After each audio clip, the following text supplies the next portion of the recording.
আর একজন কাটছে। কি অবস্থা! এরকম থাকলে গাছে কাজ করতে খুব অসুবিধা। দেখো প্রত্যেক গাছ, এই একটা গাছ পরিষ্কার করা হয়েছে, তারপরের গাছটা দেখো কী অবস্থা। তারপর এই পাশে একটা ডান দিকে দেখো, এই দুটো গাছ পরিষ্কার করা হয়েছে, এই একটা গাছ পরিষ্কার করা হয়েছে, এই একটা গাছ পরিষ্কার করা হয়েছে, তারপরের গাছগুলো দেখো। আমি একটু দেখাই পরিষ্কার করে, গাছের গোড়ায় নিয়ে গিয়ে একটু দেখাই।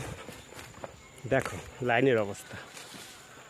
তো 2026 সালে যারা পাম বাগানে কাজে আসবে তাদের জন্য এই ভিডিওটা।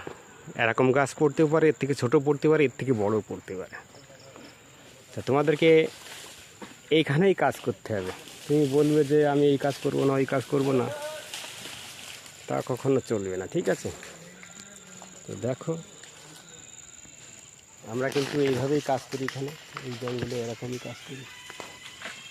এখানে না বললে এরা রাগ করে, এদের চাই কাজ। তুমি যতটা কাজ করবে ততটাই কিন্তু পয়সা পাবে। এখানে এখানে তোমার মুখ দেখে পয়সা দেবে না। পাম বাগানের কাজে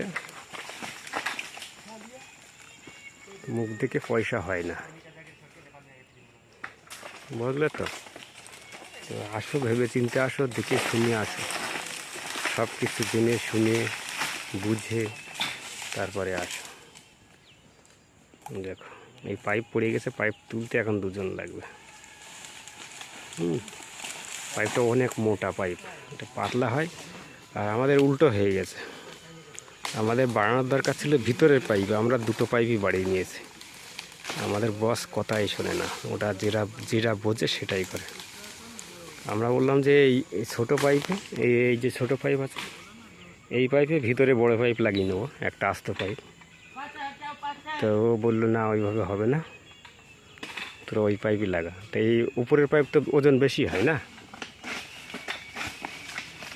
তো এই কারণে ওজন বেশি হয়ে যাচ্ছে, তুলতে অসুবিধা হচ্ছে। আর আমাদের তো হ্যাবিট নেই না, নতুন কাটছি আমরা। ধরো দেখো তুলতে গেলে কি অসুবিধা, দেখো এই পাইপটা পুরো 6 মিটার পাইপ, 6 মিটার, ওদিকে 1 মিটার বেরিয়ে আছে, 7 মিটার। ওঠাও দাদা।